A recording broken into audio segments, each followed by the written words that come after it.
लगता है कि फर्जी आईएएस पूजा खेड़कर का मामला अब बहुत सारे आईएएस के जी का जंजाल बनने वाला है। इस मामले के आने के बाद से गुजरात सरकार ने निर्णय लिया है कि उसके जितने भी सिविल सर्वेंट हैं उनकी स्क्रूटनी करवाई जाएगी और गुजरात सरकार ने इस पर कार्य भी शुरू कर दिया है। साथ ही गुजरात सरकार ने अपने सभी अधिकारियों के जांच शुरू करने के साथ साथ 4 अधिकारियों को शॉर्टलिस्ट किया है जिन पर गुजरात सरकार को संदेह है कि इन्होंने संभवतः फर्जी डिग्री लेकर के फर्जी दिव्यांगता का सर्टिफिकेट बनवा करके आईएएस की सर्विस ज्वाइन करी है। उस 4 में से एक अधिकारी तो ऐसे हैं जो कि काफी लंबे समय से जॉब कर रहे हैं, जबकि 3 नए अधिकारी हैं और इनको लेकर के गुजरात सरकार लगातार जो अपना जांच हो रहा था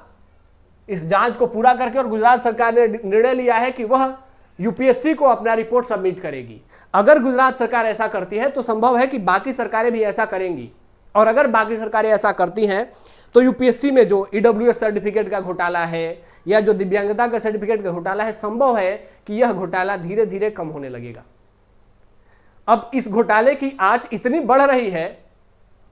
आईएएस पूजा खेड़कर की जो ये फर्जी मामला था ये इतना बढ़ रहा है कि बहुत सारे आईएएस अधिकारी, जिसमें आप सभी जानते ही हैं आईएएस अधिकारी अभिषेक सिंह, इनके बारे में लगभग आप सभी परिचित होंगे, बहुत ही सोशल मीडिया पे काफी पॉपुलर रहते हैं। आईएएस ऑफिसर रहते हुए एंटरटेनमेंट इंडस्ट्री में काफी एक्टिव रहे हैं, इन्होंने फिल्मों में रोल भी किया है और डांस म्यूजिक वीडियो में नजर आते हैं। तो इनके ऊपर भी, इनके दिव्यांगता के डिसेबिलिटी क्लेम के ऊपर इन पर भी लगातार आरोप लग रहे हैं कि इन्होंने भी संभवतः फेक सर्टिफिकेट बना करके ही आईएएस की सर्विस ज्वाइन करी है। 2011 बैच के आईएएस ऑफिसर रहे हैं, हालांकि इनको अब सर्विस से निकाल दिया गया है और इनके पिताजी भी आईपीएस ऑफिसर रहे हैं।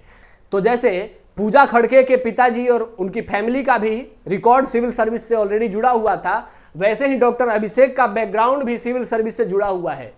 अब प्रश्न उठता है कि ये जो सिविल सर्विस से बैकग्राउंड वाले जो लोग हैं, इनके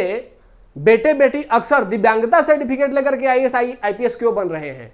कुछ तो डाउट्स की बात हो ही रही है, कुछ तो गड़बड़ है ही। इसी दौर में अभी यूपीएससी के चेयरमैन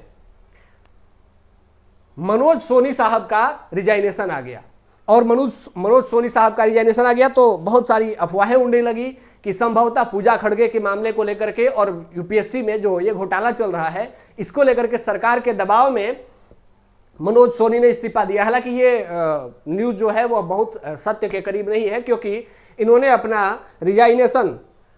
14 दिन पहले ही, जो पूजा खड़गे का मामला आया था उसे 14 दिन पहले ही मिनिस्ट्री को भेज दिया था, मिनिस्ट्री ऑफ पर्सनल डिपार्टमेंट को भेज दिया था और इन्होंने बताया था कि ये अपने इस दायित्व से मुक्ति लेना चाहते हैं, जबकि इनका दायित्व जो था, ये टेन्योर जो था वो 2029 तक का था, लेकिन 2019 से 5 साल पहले ही ये अपने सर्विस से रिटायर्ड होकर के और अपने प्राइवेट लाइफ को एंजॉय करना चाहते हैं, अपने प्राइवेट लाइफ में जीना चाहते हैं और धर्म कार्य में इनकी जो अभिरुचि है उसके साथ धर्म कार्य में जुड़े रहना चाहते हैं। अब बात फिर भी वही आकर अटक जाती है कि क्या यूपीएससी पारदर्शिता बनाएगी? क्या यूपीएससी आरटीआई के दायरे में आएगी? क्या यूपीएससी इवेल्युएटेड कॉपी स्टूडेंट्स को देगी? देखते हैं।